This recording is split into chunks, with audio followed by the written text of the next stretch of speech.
The sky over Seoul burned red as alien ships filled the air like a swarm of angry insects. Commander Hajun stood on top of a destroyed building and watched the city fall apart around him. His hands gripped the broken concrete wall as another explosion shook the ground beneath his feet. The aliens called themselves the Vrelians, and they had come to Earth with one goal: total destruction. Hajun had been a soldier for 15 years, but he had never seen anything like this. Earth's defense ships were being torn apart in space above. The planet's protective shields were failing one by one. Every hour brought more death and more destruction. The communication system in his helmet crackled with desperate messages from units across the city. Everyone was asking the same question: how do we survive this? "Commander, we have something strange on the scanners," a voice said in his ear.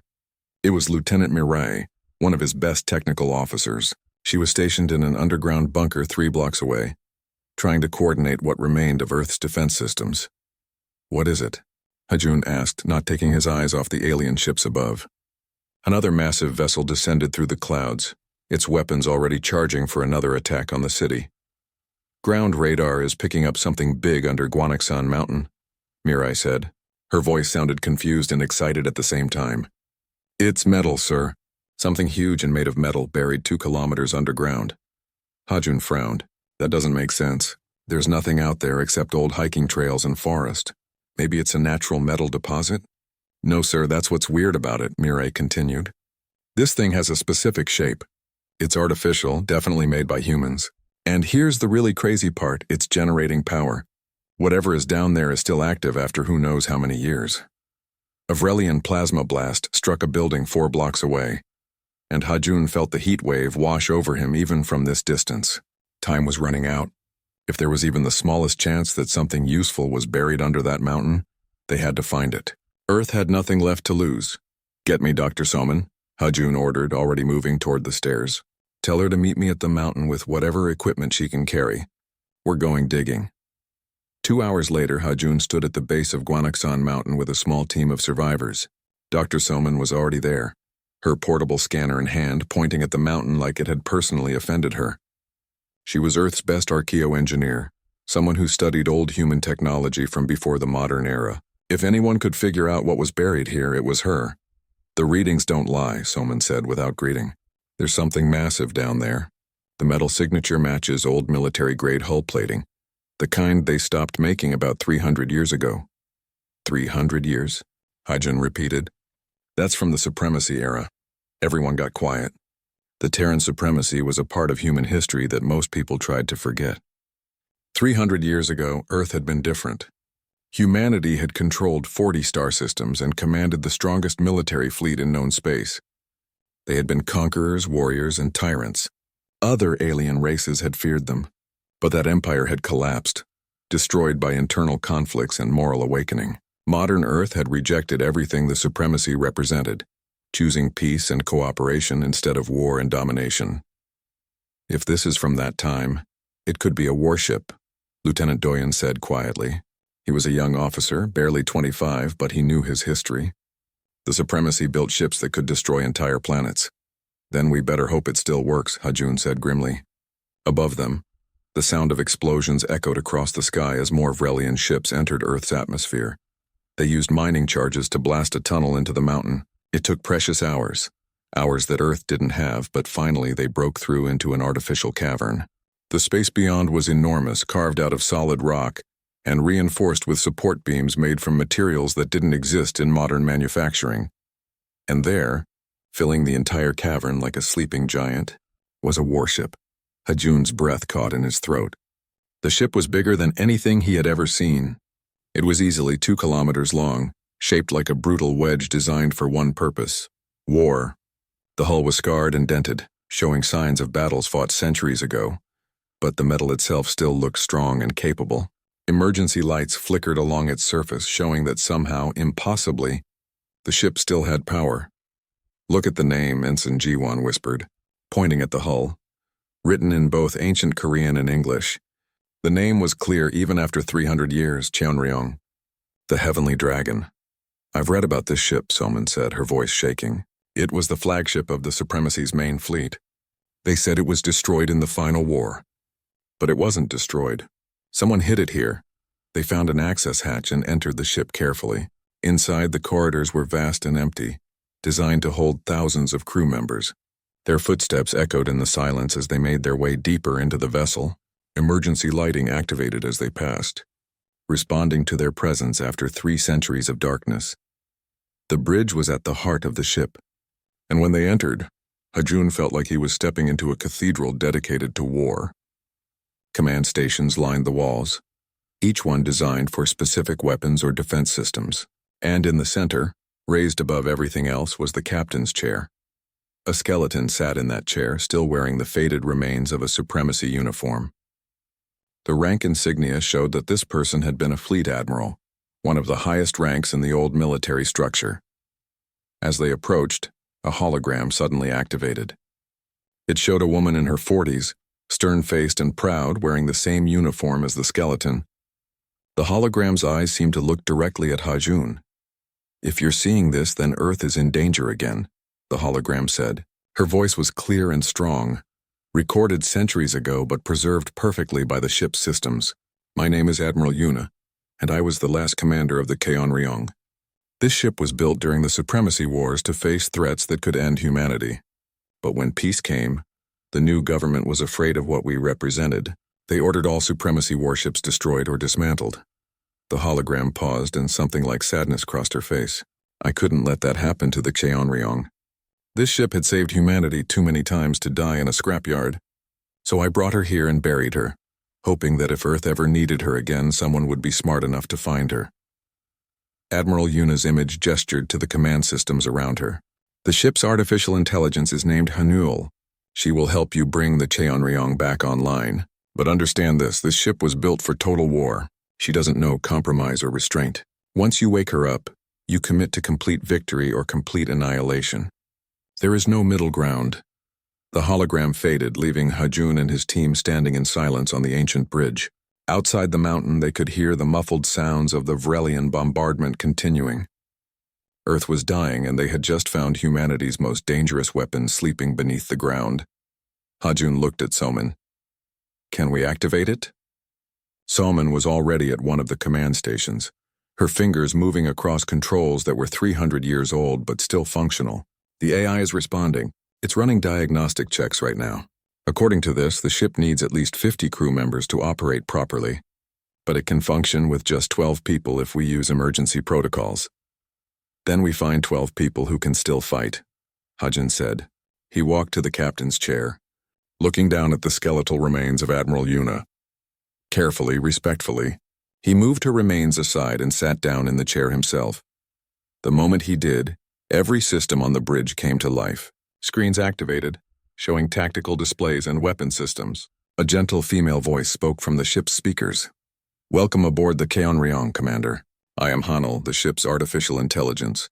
I have been waiting for 317 years, 4 months, and 6 days. It is good to be needed again." Hajun gripped the armrests of the captain's chair. "Hanul, can this ship still fight?" "All primary systems are functional," Hanul replied. "Weapons are ready. Engines are ready. Defensive systems are ready." The Vrelian fleet scattered in panic like fish fleeing from a shark. Ships that had been in organized attack formations moments ago now fled in every direction, their commanders abandoning all tactical discipline in their desperate attempt to escape. But the Cheonryong was built by people who understood that running enemies were still enemies, and the Terran supremacy had never believed in showing mercy to those who invaded their territory. "Commander," Hajun watched the tactical display as red markers representing Vrelian ships tried to break away from the battle. Some were heading for the upper atmosphere, hoping to reach space and escape. Others were diving toward the surface, perhaps planning to hide among Earth cities or use the human population as shields. It was the thinking of desperate beings who had suddenly realized they were fighting something far beyond their capability. "Hanul, don't let any of them reach escape velocity," Hajun ordered, "and track any ships that go low. If they threaten civilian areas, destroy them immediately." "Understood, Commander," the AI responded, activating pursuit protocols, engaging secondary weapon systems. The Cheonryong rotated on its axis with a grace that seemed impossible for something so massive. The gravity drives that powered the ship didn't just provide propulsion. They allowed the warship to move in ways that defied normal physics. The vessel spun like a dancer, bringing fresh weapon batteries to bear on fleeing Vrelian ships, while point defense systems continued to swat down incoming fire from those still brave or foolish enough to shoot back. Lieutenant Doyen was coordinating the weapons crews, or rather, he was relaying Hanul's instructions to the handful of people working the gunnery stations. Plasma Lance Battery 3 and 4 firing. Targets are the cruiser group heading for Grid Sector 7. 2 massive turrets on the Cheonryong's port side swiveled and fired. The plasma bolts crossed the distance in seconds, each one striking a different Vrelian cruiser. The ship's shields flared bright green as they tried to absorb the impact. But Supremacy-era weapons were designed to overwhelm modern defensive systems.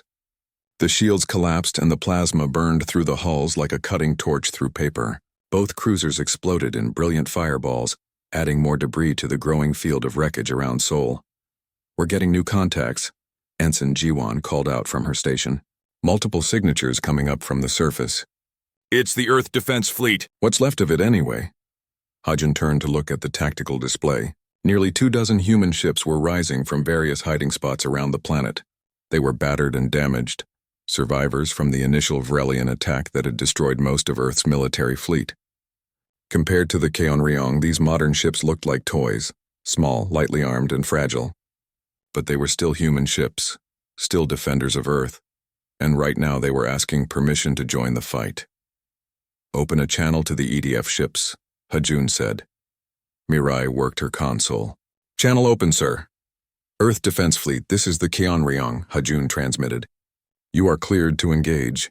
Target the smaller Vrelian vessels and any ships attempting to reach the surface. We'll handle the capital ships." The response came from Commander Seok, who was leading the survivors from the carrier Incheon. His voice carried a mixture of exhaustion and renewed hope. "Cheonryong, this is EDF Actual. We don't know where you came from, but thank you. All ships, you heard the order. Let's show these aliens they picked the wrong planet to invade."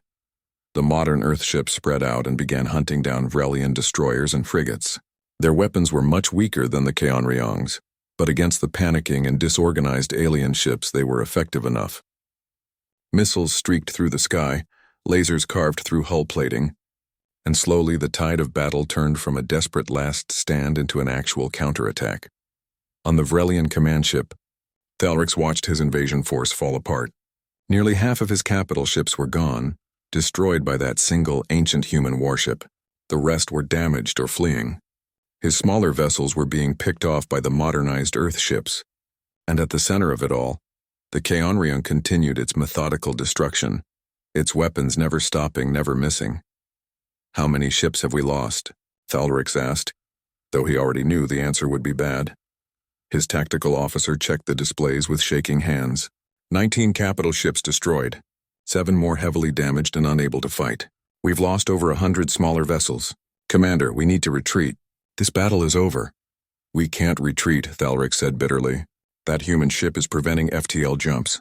"Look at the readings." The science officer nodded grimly. "They're projecting some kind of gravitational field across the entire battle space.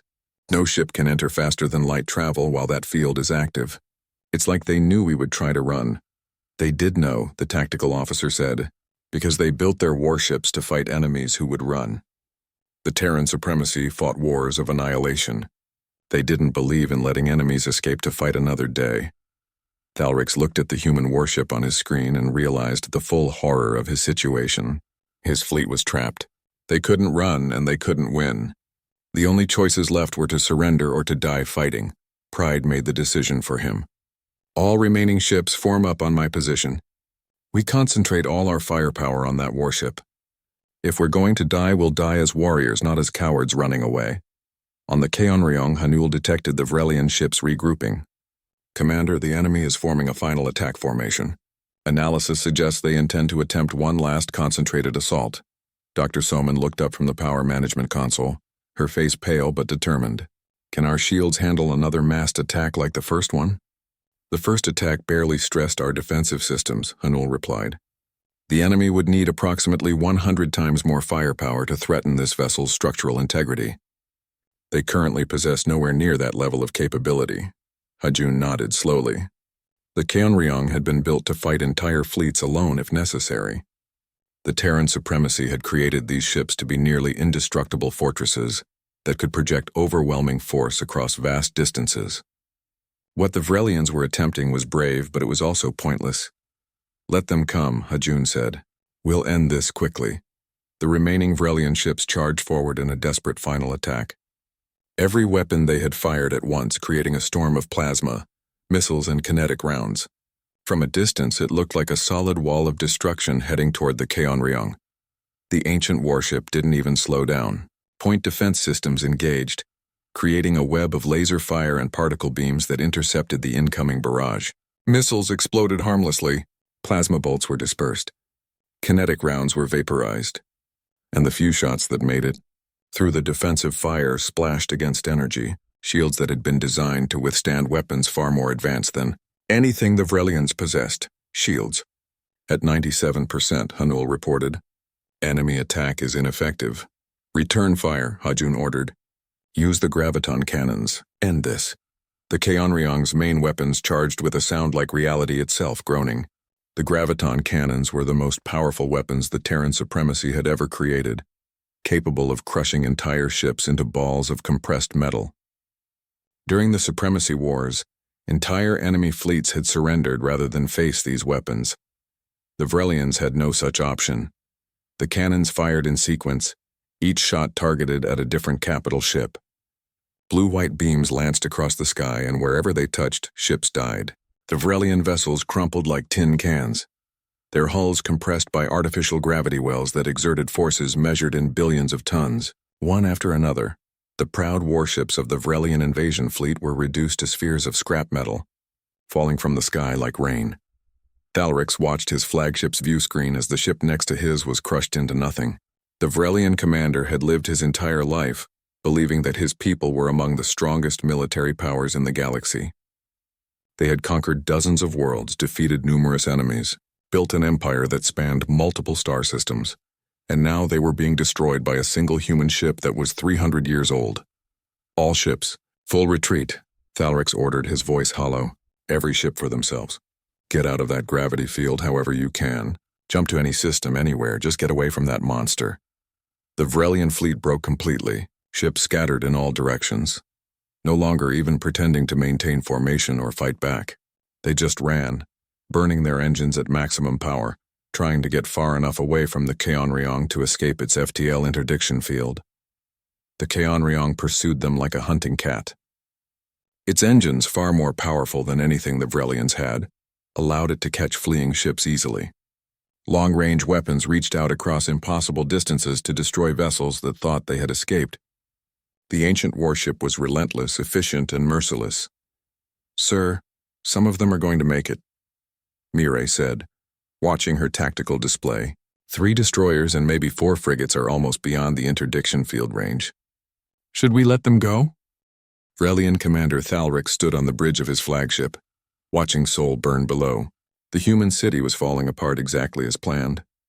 Their defense ships were destroyed or scattered. Their ground forces were in complete chaos. Victory was already certain, and soon the Vrelian Empire would claim Earth as a colony world. The humans would learn what it meant to be conquered by a superior race. "Commander, all attack groups are reporting successful bombardment," his tactical officer reported. "The human resistance is weakening by the hour. We should have complete control of the planet within 3 days." Thalrix nodded with satisfaction. The humans had once been powerful, or so the old stories claimed. 300 years ago, they had ruled a small empire and fought wars across multiple star systems, but those days were clearly over. The humans of today were soft and weak, unprepared for real war. They had forgotten how to fight, and now they were paying the price for their complacency. "Begin landing the occupation forces," Thalrix ordered. He never finished the sentence. The ship's alarm system suddenly screamed to life, red warning lights flashing across every station on the bridge. "Seismic event," the sensor officer shouted. "Massive ground movement beneath Guanaxon Mountain.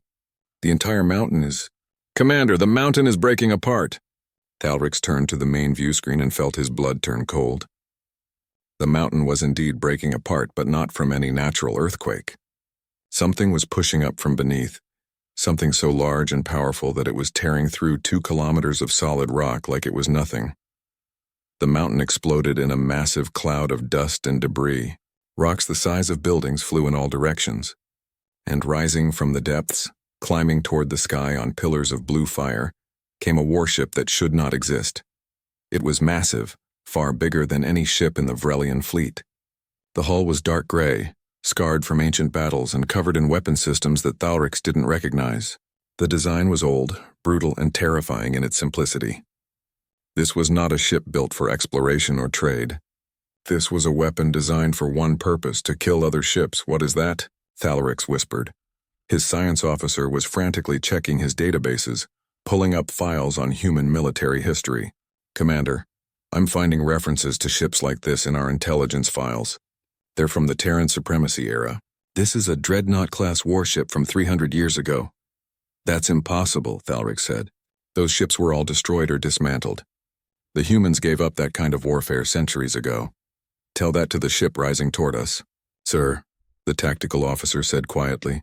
On the Keonryong's bridge, Hajun held onto his chair as the ship climbed through the mountain. Rocks and dirt crashed against the hull, but the ancient armor held strong. The entire vessel shook with the force of its emergence, but the engines never faltered. After 300 years of sleep, the heavenly dragon was waking up angry. Hull integrity at 98%, Hanul reported calmly. All systems operating within normal parameters. We are approaching open air. Recommend activating combat shields and weapon systems. Do it, Hajun ordered. Around the bridge, his small crew worked at stations they barely understood, following Hanul's instructions to bring centuries-old systems online. Salman was managing the power distribution, routing energy from the massive reactor to weapons that hadn't fired in 300 years. Mirai was at tactical, her eyes wide as she looked at the targeting displays showing dozens of enemy ships. Doyen was coordinating what little crew they had, making sure every essential station was covered. The Cheonryong broke through the last layer of rock and soared into the open sky. Dirt and stone fell from its hull like water. The ship's engines, designed to move a vessel through deep space at impossible speeds, roared with power as they lifted the massive dreadnought higher and higher. We're clear of the mountain, Ensign Jiwan reported from the navigation station. Rising to engagement altitude. Hanul, scan the enemy fleet, Hajun commanded. Show me what we're facing. The tactical display lit up with red markers, each one representing a Vrelian warship. There were 37 capital ships, each one as large as the biggest vessels in Earth's modern fleet. Surrounding them were hundreds of smaller ships, cruisers, destroyers, and fighter craft. It was an invasion force designed to overwhelm and destroy any resistance. Against this armada, Earth had one ship with 12 crew members. Target the flagship, Hajun said. His voice was steady, showing none of the fear he felt inside. Let's introduce ourselves. The Cheonryong's main weapon was called a graviton cannon. It was a weapon so powerful that modern Earth had never developed anything like it. The cannon used focused gravity wells to crush and destroy enemy ships, warping reality itself to create devastating force. During the Supremacy era, a single graviton cannon shot could destroy a cruiser in one hit. Hanul aligned the weapon, 300 years of tactical programming, calculating the perfect firing solution in microseconds. Target locked. Graviton cannon charged and ready. Fire, Hajun said. The universe seemed to hold its breath. Then the Cheonryong's main cannon spoke. A beam of brilliant blue-white energy lanced across the sky, covering the distance to the Vrelian flagship in an instant. Where the beam touched space, reality warped and twisted. The Vrelian flagship's shields, designed to withstand any weapon that modern Earth could deploy, lasted exactly 2 seconds before collapsing like paper. The beam hit the hull of the flagship and kept going. The massive warship, over 1 kilometer long and home to 3,000 Vrelian soldiers, simply compressed. Metal screamed as it was crushed by forces beyond comprehension. Within 5 seconds, the entire ship had been compacted into a sphere of twisted metal, no larger than a small house. Then the Cheonryong's weapon stopped firing, and the compressed remains of the flagship fell from the sky like a stone. Complete silence fell across the battlefield. Every ship, human and Vrelian alike, simply stopped and stared at what had just happened. A single shot from this ancient warship had destroyed the Vrelian flagship as easily as a human might crush an insect. Hajun leaned forward in the captain's chair. Hanul, open a channel to the Vrelian fleet. All frequencies. Channel open, Commander. Hajun spoke clearly and slowly, making sure every alien ship could hear him. Attention, Vrelian fleet. You came to Earth looking for an easy conquest. You expected to fight modern humanity, soft and unprepared. Instead, you have awakened old Earth. You have called forth the Terran supremacy. You wanted war with humanity. Now you have it. You have one chance to retreat and leave the system. If you choose to fight, we will destroy every single ship you have. Choose quickly. On the Vrelian flagship's replacement command ship, Thalric stared at the tactical display in horror. His science officer had pulled up more data on the ancient human warship. Commander, that single shot they fired used more energy than our entire fleet generates in an hour. The science officer said, his voice shaking. And their power systems didn't even fluctuate. They fired that weapon at maybe 5% of their total capacity. This ship is operating on a level we can't match. How is that possible? Thalric demanded. They're just humans. These aren't the humans we've been fighting, his tactical officer said. This is what humanity was before they chose peace. This is what they buried and tried to forget, Commander. Every record we have says that supremacy-era humanity was one of the most dangerous military powers in this entire sector of the galaxy. They stopped conquering because they chose to, not because anyone forced them. Thalric looked at the human warship on his screen. It hung in the sky like a sword of judgment, its weapons already turning to track other Vrelian ships. His pride wanted to fight, to show this ancient relic that modern warfare had advanced beyond primitive human technology. But his survival instinct was screaming at him to run. All ships, Thalric said quietly. Attack pattern Theta. Concentrate all fire on that warship. If we can destroy it quickly, we can still win this. It was the worst mistake of his life. The Vrelian fleet opened fire as one. Plasma bolts, kinetic missiles, and energy beams converged on the Keonryong from 36 different ships. It was enough firepower to vaporize a small moon. The sky lit up with the combined attack, and for a moment, the ancient human warship was completely hidden behind the wall of destruction. On the Cheonryong's bridge, alarms blared as thousands of incoming weapons were detected. The crew tensed, waiting for the impact that would tear their ship apart. But Haniel simply activated the point defense systems. Laser batteries designed to track and destroy incoming missiles at ranges measured in thousands of kilometers came online. Particle beam weapons that could intercept kinetic projectiles with surgical precision began firing. Micromissiles launched from hidden tubes, each one programmed to eliminate specific threats. The space around the Keonryong became a sphere of light and death. Every incoming weapon was tracked, targeted, and destroyed before it could reach the ship. Missiles exploded in brilliant fireballs. Plasma bolts were dispersed by precisely aimed particle beams. Kinetic projectiles were vaporized by laser fire. Not a single shot reached the hull. The Keonryong hung in orbit above Earth, surrounded by the wreckage of the Vrelian invasion fleet. Debris fields stretched for thousands of kilometers in every direction.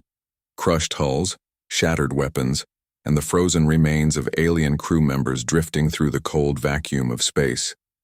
It was a graveyard, a monument to what happened when someone attacked Earth and woke up the ghosts of humanity's warrior past.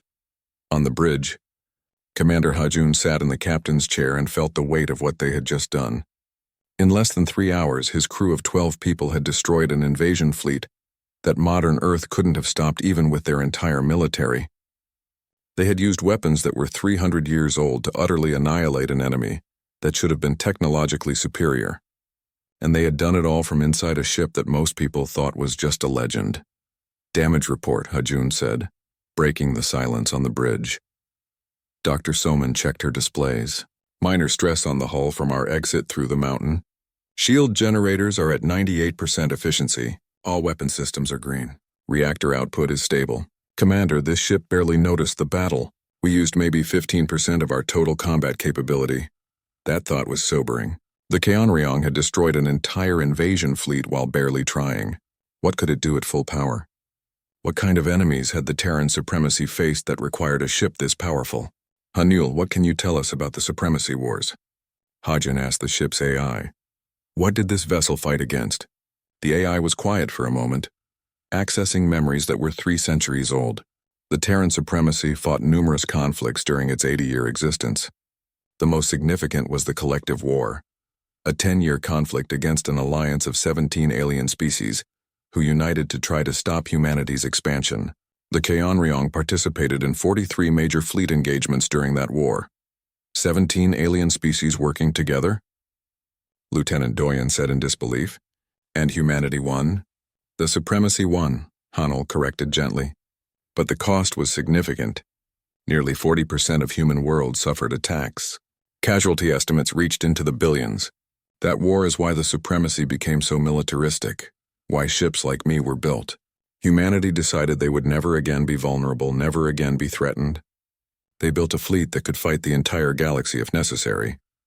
Ensign Jiwan looked uncomfortable, but the supremacy fell anyway. Why? If they were so powerful, what defeated them? They defeated themselves, Hanel said. After the collective war ended, there were no more external threats. The supremacy military began conquering alien species that posed no danger to humanity, simply to expand territory and resources. Internal resistance grew. People began questioning whether survival justified tyranny. Eventually, the supremacy government collapsed from within, brought down by its own people who chose peace over conquest. Hajun understood now why Admiral Yuna had chosen to bury the Cheonryong instead of letting it be destroyed. This ship represented both the best and worst of humanity. The ability to protect themselves against overwhelming threats, but also the temptation to use that power for domination. Modern Earth had rejected the second part, but they had foolishly thrown away the first part as well. Incoming transmission from Earth, Mireille announced. It's the Planetary Council. They're requesting direct communication with you, Commander. Hajun straightened in his chair.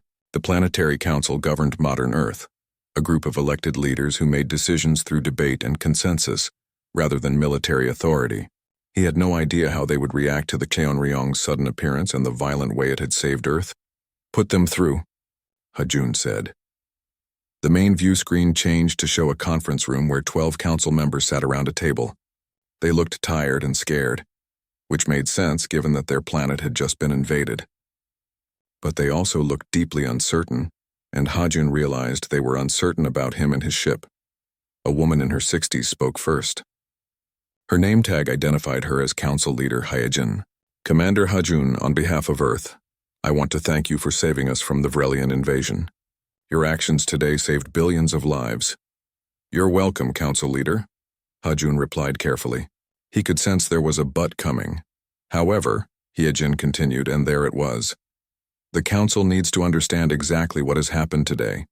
You claim to command the Cheonryong, a supremacy-era warship that history records as being destroyed. You emerged from beneath a mountain using weapons that have been banned under interstellar law for 300 years. You destroyed an entire alien fleet with minimal effort, demonstrating military power that exceeds anything modern Earth possesses. The Council needs to know your intentions. Hajun took a slow breath. They were afraid of him, afraid of what the Cheonryong represented.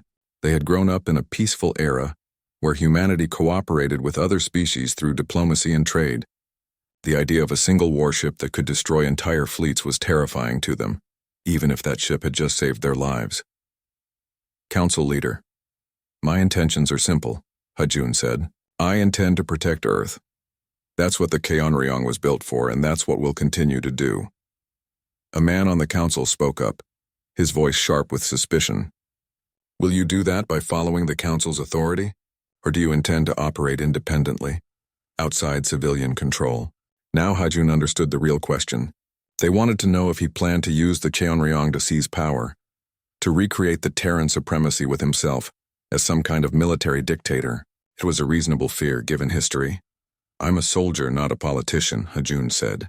I don't want to govern Earth, I want to defend it. The Cheonryong will operate under council authority. Just like the rest of Earth's military, we'll follow lawful orders and respect civilian government. And if the council orders you to decommission the Cheonryong, another council member asked. To dismantle it the way the supremacy ships were supposed to be dismantled 300 years ago? The bridge crew turned to look at Hajun. That was the critical question. Would he give up the ship if ordered to? Hajun thought about Admiral Yuna, who had hidden the Cheonryong rather than let it be destroyed.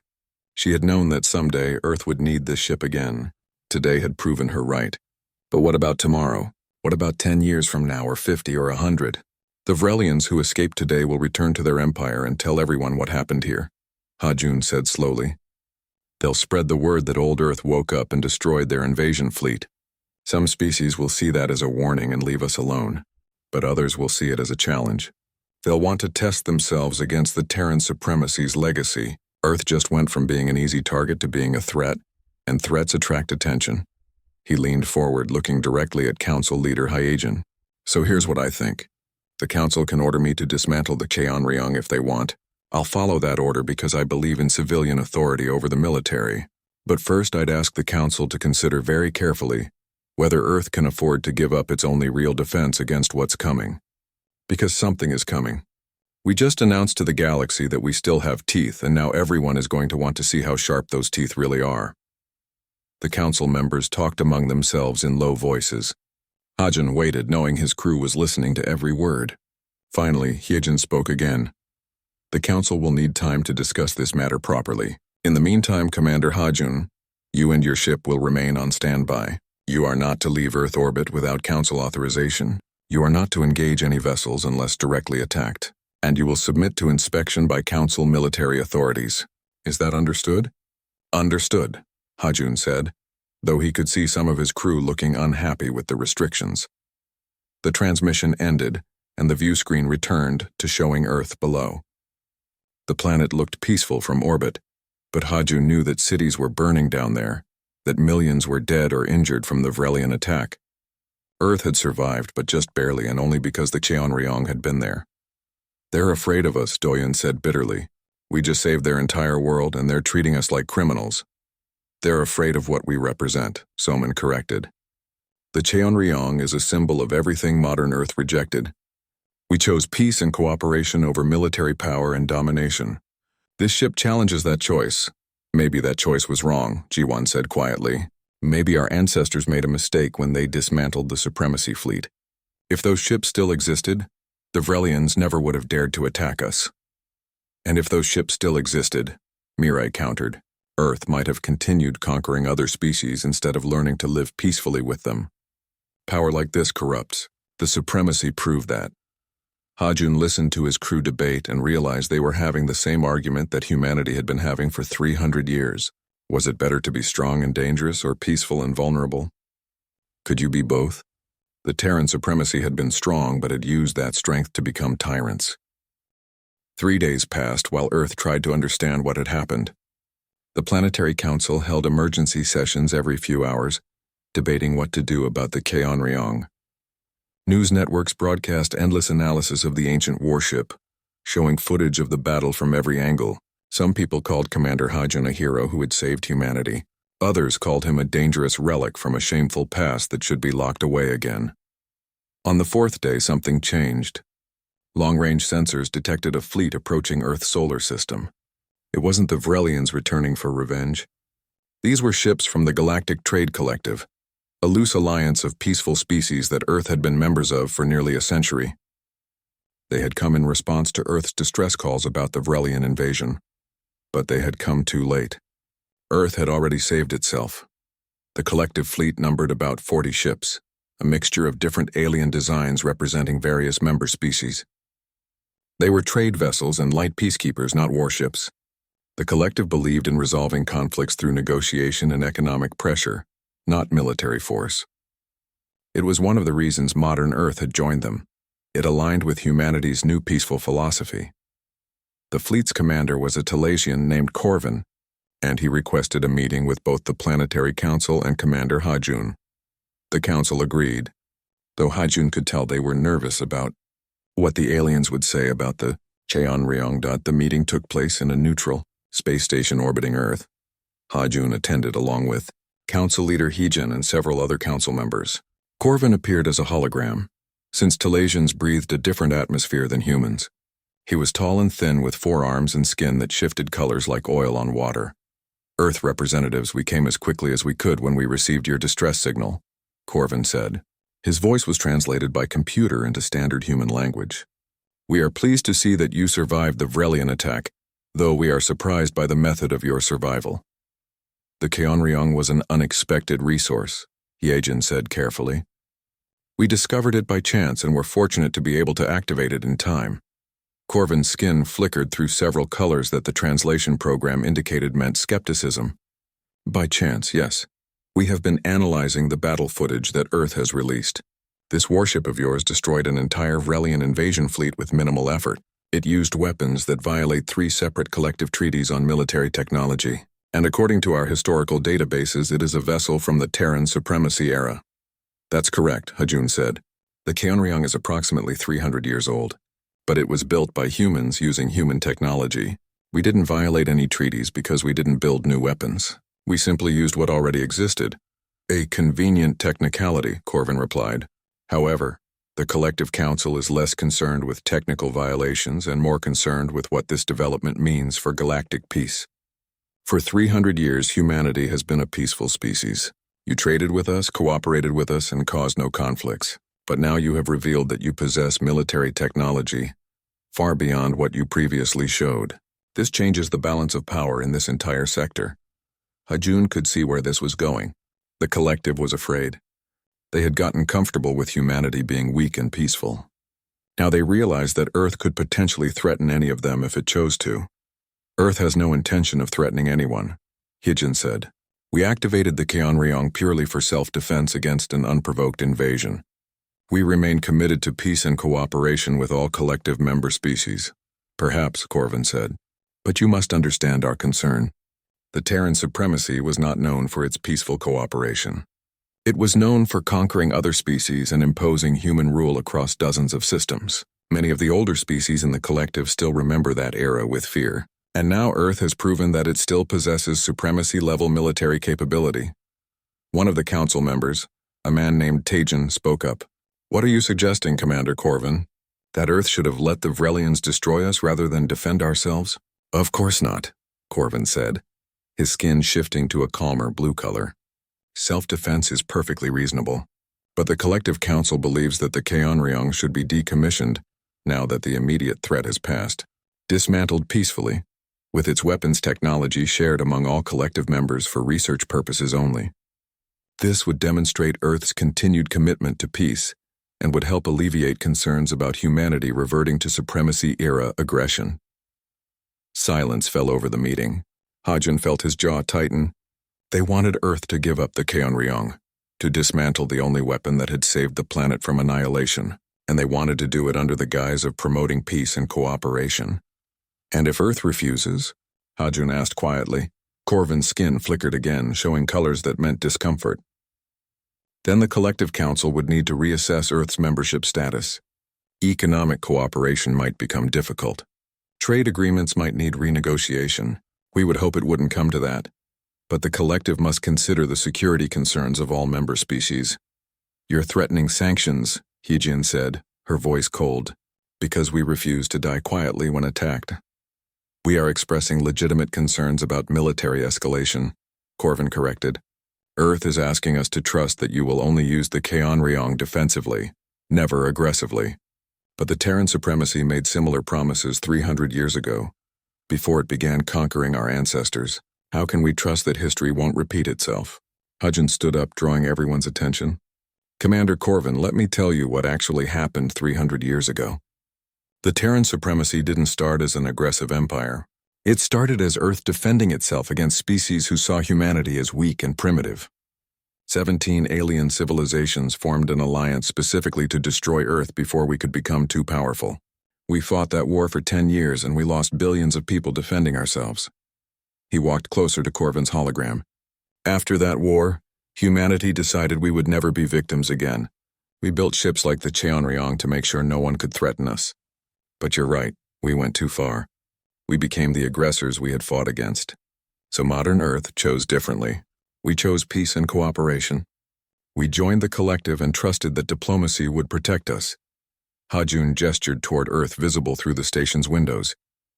And where was that diplomacy 3 days ago? Where was the collective when Vrelian ships were bombing our cities and killing our people? You came too late. If we had waited for collective assistance, Earth would be a Vrelian colony right now. We saved ourselves because we had no other choice. Corvin's skin showed colors that the translator couldn't quite interpret. We understand that our response was delayed and we regret that. But the solution is not for Earth to arm itself with weapons of mass destruction. The solution is for the collective to improve our mutual defense capabilities. How? Dr. Soman asked. She had been quiet until now, but her question cut through the diplomatic language. How exactly would the collective defend Earth against another attack like the one we just faced? Your fleet carries trade goods and light defensive weapons. The Vrelians brought 300 warships. Could the collective have stopped them? The alien commander was silent for a long moment. Finally, he said, "Probably not. At least not quickly enough to prevent significant casualties. The collective military is designed for peacekeeping and piracy suppression, not full-scale warfare."